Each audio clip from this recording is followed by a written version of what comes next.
Welcome to PA Harness Week. I'm Heather Vitale, along with my co-host Mike Bozich, and wow, we are ready halfway through our 2025 season. I'm not sure where the time has gone, but we've had a blast, and the best is yet to come. That's exactly right, including everything happening on today's show. So we're going to get to the headlines. On this episode, we head to the Harness Racing Hall of Fame in New York. We'll tell you who was inducted last week, and that list includes the world champion mare, Shartin. In fact, we'll get the inside scoop on that leading lady. We'll also introduce you to driver Patrick Ryder, who's been racking up the wins at our Pennsylvania tracks. These stories and some camel racing that will have you saying OMG. It's all coming your way next on PA Harness Week. This past weekend in Goshen, New York, there were several horsemen and horsewomen that were inducted into the Hall of Fame. There were also some equine athletes, some four-legged stars inducted as well, including one of the greatest mares of all time, Shartin. That's right. So we're going to take a look back to 2020 when we did a special feature on this extremely special mare. Her name is Shartin, but she's been called a lot of things. A world champion, a freak of nature, the queen of pacing, and now the United States Harness Horse of the Year of 2019. An honor she shares with her grateful connections. It's a feeling that not many people get to have. With that, it just comes great feelings of accomplishment, and to have a Horse of the Year, to work with one that has her capabilities. The community that we come from, to have horses like that around here, and to be in a different category than most Horse of the Years. I mean, being a female, being an older female, being a foreign horse, you know, that's all different. In late 2017, the daughter of the stallion named Tintin in America journeyed from her homeland in New Zealand to the United States. As she began her new life in America, hopes were high for the headstrong mare, who has gone on to achieve more than anyone could have anticipated. When she came with a pretty tall billing from the guy that purchased her, our partner, Rich Bellucci, Donna. And when she came, you know, she was supposed to be all that. At the same time, they all are when they show up. She wasn't a cheap horse. We paid for her. And she came and she was so powerful. That's her thing, is her sheer power. Okay, that was from 5 years ago. So fast forward to today, and now she is a Hall of Famer, but still the world's fastest standardbred female of all time. So we checked in with trainer Jim King Jr., who also, by the way, is my stepfather, to see how he felt about this incredible honor. She had taken us a long ways. We had come a long ways. We were in Pocono Downs, living in a feed room. My wife, my two daughters, to go to the same place 50 years later. I mean, we're talking back in the 70s. And now we come to the Breeders' Crown and we go and win. On the way out, I told my wife and girls, you know, this is where we lived in the feed room down here. And to have all that happen, and surely she was a big part of it, and we had a lot of fun in between. But there's nothing like having a horse like her to give you such prominence in the business. All right, thank you very much. Congratulations to Jim King. Also, some other Hall of Fame inductees included racing executive Tom Aldrich, bloodstock expert Bob Bonney, trainer Chris Ryder, amateur driver the late Mal Burrows. Also in the Harness Racing Communicators Corner of the Hall of Fame, inducted were Judy Davis Wilson and Debbie Little. All right, yes, again, congratulations. Now, who's ready for some racing action? Raise your hand, okay? We are going to start at Harrah's, Philadelphia from the Friday, July 4th card. And we've got a group of pacers for you, including the favorite. It's number 6, Captain Marvel, who comes to Pennsylvania after racing in New Jersey most recently. Second choice is the 2, Woodmere Dealer, and he's looking for 2 victories in a row. Let's send it up to announcer Mike Bozich and my co-host for the call. It's Mahone with 3/8 to go, leads it by 2. Johnny Douglas is second. Captain Marvel with some offense now as Gateway Guy is gapped along the inside. 3 lengths back, Woodmere Dealer hard pressed to stay with that sharp cover. Do what you do, Oakwood in it to win it. 3/4 on the board, 124. That was a 27 1/3. It's Mahomes. Outside, Captain Marvel continues to gain nicely. Johnny Douglas awaits clearance along the inside. 2 back along the inside. 4th comes Gateway Guy. They straighten away. Captain Marvel is overtaken. It's Mahomes. Now Johnny Douglas angles to the outside. Deep stretch. Captain Marvel. Here comes Johnny Douglas out wide. Captain Marvel. Johnny Douglas racing at him. Captain Marvel hangs in nice. Captain Marvel picks up the win, and driver Patrick Ryder put him in great position. Put him in grind mode, as we like to say here in the business, getting the job done in 152 and 3. Johnny Douglas finishing second. Gateway Guy was third. Captain Marvel had a promising 2-year-old season, but only had 3 starts at 3. This is a bit of a rebound year for him, picking up already his 4th win of the season. Owned by Jeff Duplay, trained by Mike Posner, driven by Patrick Ryder, and Heather had a chance to catch up with Patrick. First of all, Patrick, I heard it's a special day, so happy birthday. Thank you. Thank you so much. You have a lot to celebrate because not only are you doing super well with your dad, Chris Ryder's horses, but you're becoming a sought-after catch driver. And so you got to be really proud of that because you've only been driving for a few years. Yeah, I'm thrilled about that. Obviously, I love driving for my father, and I get to drive some really, really nice horses for him. But it's nice to do my own thing and, make progress on my own merit and off the good work I'm doing. You know, you grew up in a harness racing family, so you would think that right off the bat you would be doing this sport for a living, but actually you went to college and you were going to be a snowboard instructor. Do I have that right? Sort of. My parents always kind of wanted me to finish school first, and especially my father kind of discouraged me from getting involved with the horses because he knows how tough it is, But his rule always was that I had to finish school first. And I love snowboarding, and I kind of did that for my career for a while, and I really, really enjoy that. But a few years ago, I got to travel with some of my father's horses, like Better's Wish and Party Girl Hill, and ship them around and race them and go on the road with them. And after doing that, I kind of just decided I really wanted to give, this whole harness racing thing a shot. I was always really interested in it when I was a kid. And I always worked with my father in the barn in the summer times, but I never really, when I was a kid, really kind of saw myself doing it full time. I always kind of idolized Ron Pierce when I was a kid also, so I always kind of, he was kind of one of my idols as I was growing up, so I always thought it would be pretty cool to be a driver. I do want to mention that you're not just driving, you actually cannot press the snooze button in the morning. You are at the barn every day, so you've got long days. What's your day like? Well, I start with my father every morning. I train with my father in the barn and just everything that entails, obviously training the horses, but, rigging them all up and making sure they're all healthy and sharp. And then, once a week I get to go to the barn a little late to bring my son to daycare. That's usually my favorite day of the week. That's usually on Tuesdays because qualifiers don't start till 9:30. But I work at the barn every morning, and then Pete Trebotica, my dad's second trainer, he makes the schedule, and he does a wonderful job of working around what time I have to leave to go racing. And my dad and Pete work with me really well. So I go to the barn, and then I race out of there and go race wherever we're racing, All right. Well, continued success, and again, happy birthday. Thank you so much, Heather. Thank you. All right, we're heading into our first break of the show, but coming up, we have a more racing action from Harrah's, Philadelphia. And we've got excitement from Pocono Downs at Mohegan, Pennsylvania on tap as well. Yes, it is excitement galore next, so don't touch that remote. For real fun in real life, make it Mohegan. Make it rain. Make it pour. Make it chill. Or just make it up as you go. When it's time to unplug and get in on the action, make it Mohegan.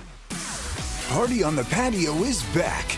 Rock on with free concerts every Thursday all summer long. Learn more at MoheganPA.com.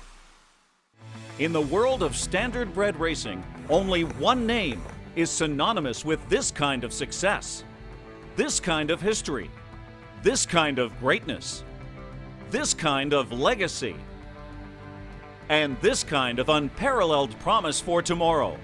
Proud of our past, excited about our future. You know the name, that one name. Hanover, the greatest name in harness racing.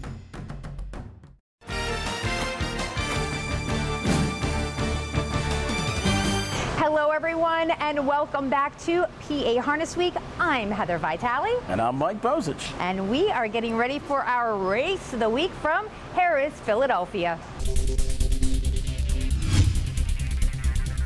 It's our feature pace from the Sunday, July 6th program at Harrah's, Philadelphia, going for a purse of $13,000. And in here we have two even money favorites. First off, let's check out number 6, Max Delight. He's hit the board in 8 of his 9 starts this season. And then there's the 5, Mad Max Hanover. He's the richest in this group with over $860 grand in the bank and has a speedy lifetime best of 147-4. On top, Mad Max Hanover leads the way. Up on the outside, Max Delight put in a grind mode with less than 3/8 to treble. Inside, Water Sports Teen is third. Out go the plugs on Wager on Me.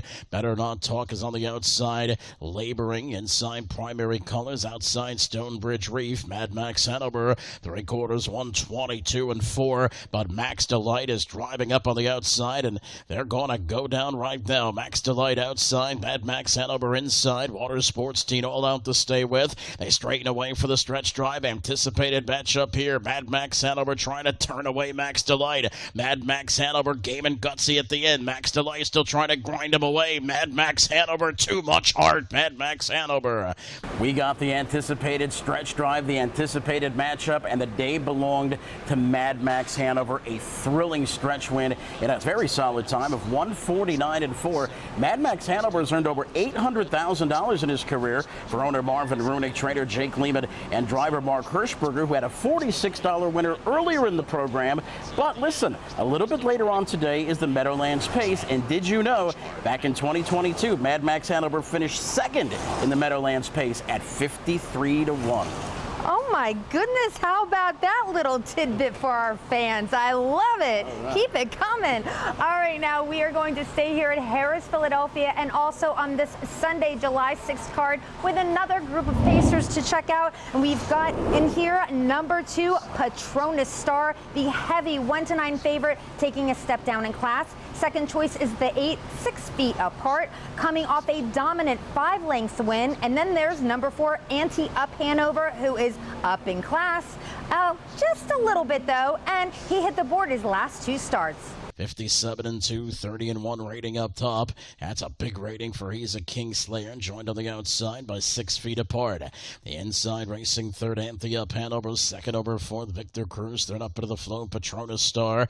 Along the inside, Pompeo Hanover goes without room as Victor Cruz pops out 3 wide, and Hirschberger pops out the plugs, turn 3. He's a Kingslayer by a length and a half. Anti-Up Hanover's had the good journey, and now Patronus Star is forced out 3 wide, 3/4. 124-3. Top of the stretch, He's a Kingslayer. Anti-Up Hanover out for the drive. Pompeo Hanover through an opening now. Patronus Star, a lot of work to do. Short time to do it. They straighten away. He's a Kingslayer. Anti-Up Hanover up the inside. Pompeo Hanover far outside. Patronus Star running out of time in real estate, aren't we all? He's a Kingslayer. Anti-Up Hanover. They hit the line together. Anti-Up Hanover rode the pocket to paradise for his backers. How about that? At a time of 152-4, a 28-1 winner for Team Shadle. check out some of these prices. The dollar try, over $12,000. The $2 double, over $2,300. The dollar pick three, over $2,100. And you know those two little quarters jiggling around in your pocket? 50 cents could have got you $7,600 for the Superfecta Antioch Hanover, owned by Christine and Todd Shadle, trained by Cody Shadle, Todd doing the driving. All right, lots of gems you've got today. The Pocket to Paradise, I like it. All right, now we're going to do a little bit of traveling up north to Pocono Downs at Mohegan, Pennsylvania. We're going to check out the feature pace from their July 5th card, going for a purse of $17,000. The bettor's choice is at 3 to 5. It's number 4. It's Saturday Night, who looks for his 3rd straight victory. And then the 5 is Sweet Home Alabama. Hasn't been racing in Alabama, but he has been racing in Pennsylvania, New York, and New Jersey recently. We'll send it to Jim Baviglia for the call. Sweet Home Alabama leads it. Rio trying to come up on the outside. The half mile 55-4, 29-1, second panel. They're on the back stretch now, the wind aiding them. Sweet Home Alabama. ANAP not asking for much yet. Rio putting the pressure on just a half length back. It's Saturday Night, has that pocket spot wrapped up at the moment. Second over Invictus. He's about 3.5 away. And then on the inside, Steely Knife Nuclear still well back. So Rio almost even there with Sweet Home Alabama. It's Saturday Night lurking in the pocket. 3/4, 122-2, 26-3 on the back stretch. So things really quick in there. Sweet Home Alabama by a long neck. Rio has dropped back just a notch. You have it Saturday Night in the pocket, looking to close both Steely Knife inside and Invictus outside. Top of the stretch, Sweet Home Alabama still there by a length. It's Saturday Night shifts to the outside, trying to move up. Sweet Home Alabama still a slight lead. It's Saturday Night moving up on the outside. Sweet Home Alabama looking to hang. Sweet Home Alabama. Sweet Home Alabama, not only a hit song, but a hit on the racetrack as well. He was shuffled pretty badly the week before. This time, going right to the front, never looking back, in a mile that went in 1:50-1. That was a lifetime best for a horse that did not race at 2, only raced 1 time at 3, but 10 times at 4, and now made his 17th start, a winning one at age 5. Sweet Home Alabama is owned by VIP Stable, Our Three Sons Stables, and Stratton Stables, trained by Corey Stratton. Anthony Napolitano, the winning drive. For our race of the week from Pocono Downs at Mohegan, Pennsylvania, we are bringing in the trotters. Actually, it is the feature trot, going for $17,000 to be more specific. And in here, the favorite with post 1 is Kierkegaard, who is in just his 2nd start of 2025. Number 6, Ordained, is trained by Hall of Famer Ron Burke. He's getting a lot of support. And the 2, Spending Crazy, obviously a trotter named after me, took 3rd in his last time out. The lead a length for Kierkegaard. Nobody in his outside as he comes to the half in 56-2, 29-1, second panel. Now on the back stretch, straightaway, Kierkegaard leading it by a length. And George Napolitano Jr. not asking an iota from him at the moment. Ordained sticking with him in the pocket. Spending Crazy, saving ground thirds, about 2.5 back. Further back to Dominion Day. Nobody really threatening on the outside yet. Everybody saving ground.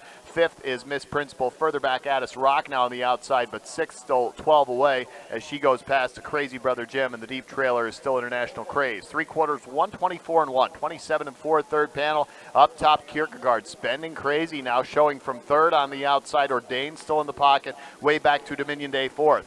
Top of the stretch, Kierkegaard with 2 foes right in behind him. Spending Crazy comes up right on his flank. Ordained on the inside is there. Kierkegaard still tough here. All out Spending Crazy trying to get past. Kierkegaard, Spending Crazy trying to time it. Spending Crazy. I hope you were spending crazy on Spending Crazy, because Spending Crazy was able to get the job done at a time of 1:53-1, using that 3-hole ride to outclose the favorites. Spending Crazy on the comeback trail in his own right. Only had 13 starts at 3, only 1 start at 4, but then turned his 3rd start in his 5-year-old season into a winning one, owned by Mary Abbott, Lawrence Vincent, Michael Card, trained by Tom Buter. Driver Ridge Warren, who's got over 5 straight consecutive $1 million seasons, was in the bike. Right, wow, good for him.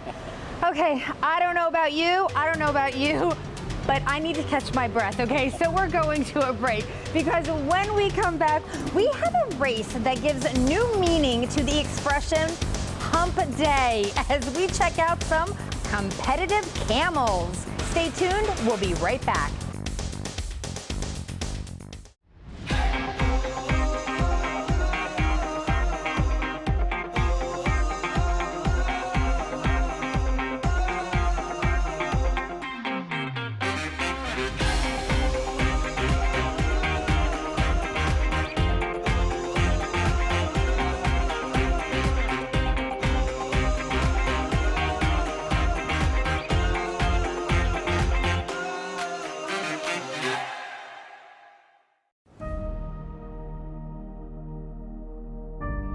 history. It's written by winners. At Diamond Creek Farm, we're breeding champions and rewriting the history books. Diamond Creek Farm, a cut above.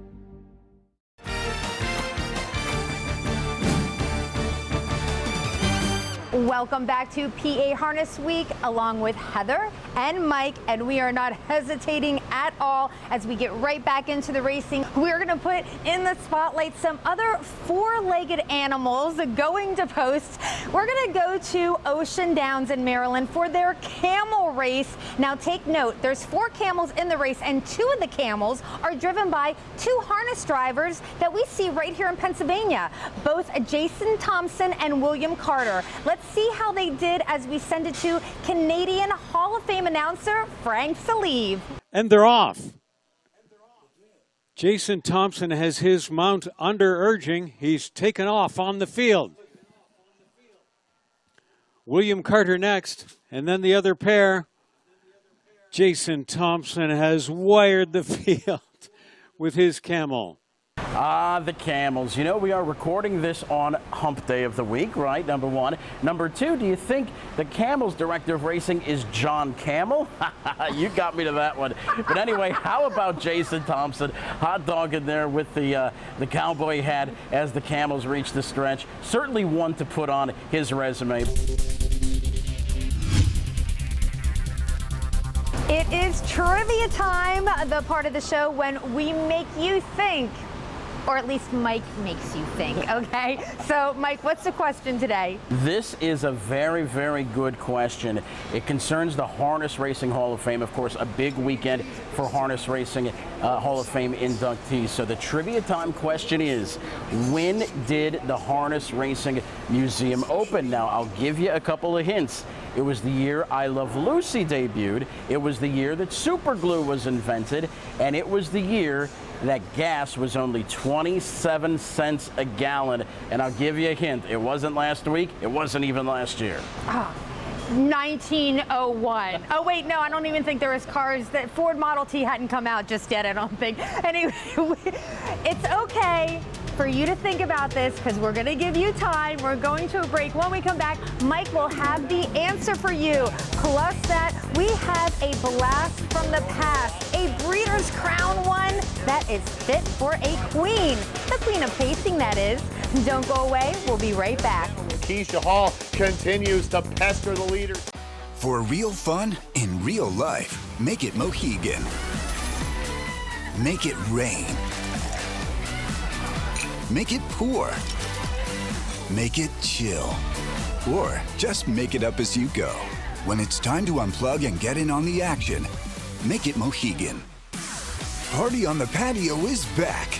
Rock on with free concerts every Thursday all summer long. Learn more at MoheganPA.com.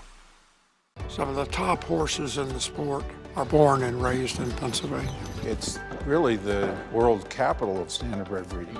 Breeders from other states locate in Pennsylvania. It's not a hard sell. I mean, we have a whole mess of clients that send us horses to take advantage of the program.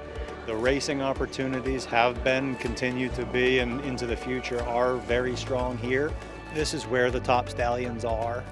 A lot of the top mares are here in Pennsylvania. It's perfect.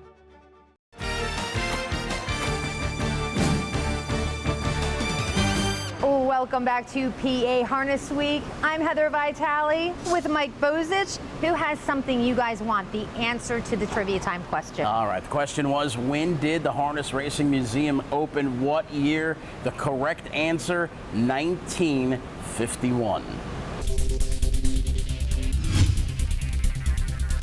Now, earlier in the show, we learned about the great mare, Sharton, and her being inducted into the Harness Racing Hall of Fame. So for our blast from the past, we're going to travel to 2018 to the Poconos for the Breeders' Crown when we get to see Sharton, who is known as the Queen of Pacing, just reign on the racetrack.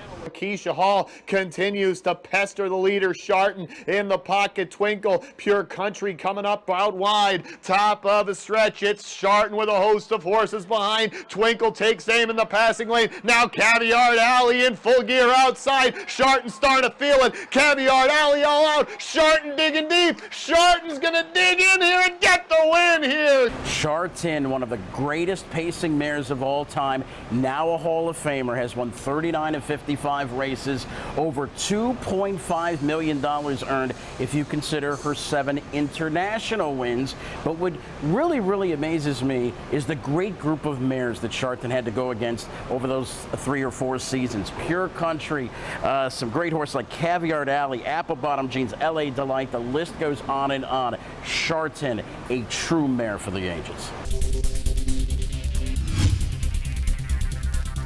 We love when you guys tune in each week to PA Harness Week. However, we want you to get to the track to take in the action up close and personal. Let's go through the race days and times you don't want to miss. And starting with Pocono Downs at Mohegan, Pennsylvania, Monday, Tuesday, and Saturday, the post time's 1 p.m. Sunday, the post time's 6 p.m. At Harris, Philadelphia, Wednesday, Thursday, and Friday, we have a post time of 12:25 p.m. with a Sunday post time of 12:40 p.m. And if you'd like to plunk down a couple of bucks, it's very easy. If you'd like to wager on Harris, Philadelphia, go to pabets.tvg.com. For Pocono, it's ibetmohegan.com. And for free past performances, all you have to do is log on to phha.org, and they're right on top of the homepage. We cannot tell you how much we love when you get social with us. So check us out on Facebook at Harness Week, and then on Twitter, also known as X, at PA Harness Week. And check out the YouTube site we have. We know that you will love it. And our contests are going on right now on social media. Please make sure that you DM us, direct message, private message us the answer to the trivia question to win a great prize. And I'm telling you, the bag is just so big. You know what? All the money that you win following this show, you can put it in there. Wow, what a great idea. Yes, Mondays is when the contests start. Thursdays they end. Check it out on social media. Okay, that's it. Another quick half hour. So we're going to say see you later from myself, Heather Vitale, Mike Bozich, and Bruce Casella behind the camera. Have a wonderful week.